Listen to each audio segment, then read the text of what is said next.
Texas Congressman Ron Wright died yesterday, 3 weeks after contracting COVID-19. Wright was a Dallas area Republican and is the first member of Congress to die from coronavirus while in office.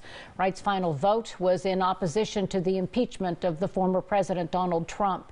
He was 67 years old and also had been battling lung cancer within the past year. Wright's death is bringing new attention to possible exposure to the virus within the halls of Congress, as well as at the Ohio State House, where Senator Cecil Thomas last week walked out of a hearing because lawmakers and spectators, as you can see, were refusing to wear masks.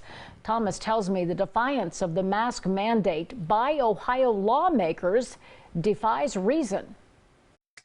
That's unconscionable to me, especially when all of the research, all of the data, everything speaks to the mere fact that if something as simple as wearing a mask can slow the spread of the virus significantly, then that's just a no-brainer. Cecil Thomas says he's had enough. Ironically, he walked out of a Senate Government Oversight Committee hearing on a proposal to limit the governor's power to issue public health orders. The GOP members of the committee and most of the spectators were already defying the governor's mask order, and most Republicans are maskless when the General Assembly is in session. What is their reasoning? What do they say when you say, why aren't you wearing a mask? One say, well, I've already had the virus and I can't get it again. And I'm saying that's just not, you don't know enough to make that statement. I've had a couple that speak to their constituencies, which basically saying that they feel that it's not a threat. And I'm like, man, we've had 11,000 people die in the state of Ohio. And what are you talking about? It's not a threat. Senator Thomas says he's got an immune-compromised daughter at home and he cannot risk exposure.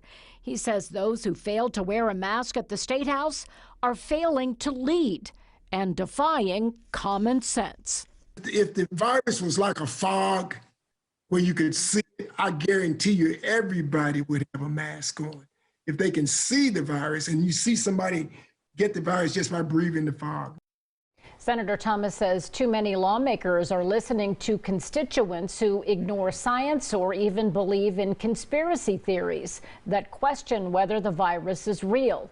He says he will continue to push for responsible virus controls at the State House.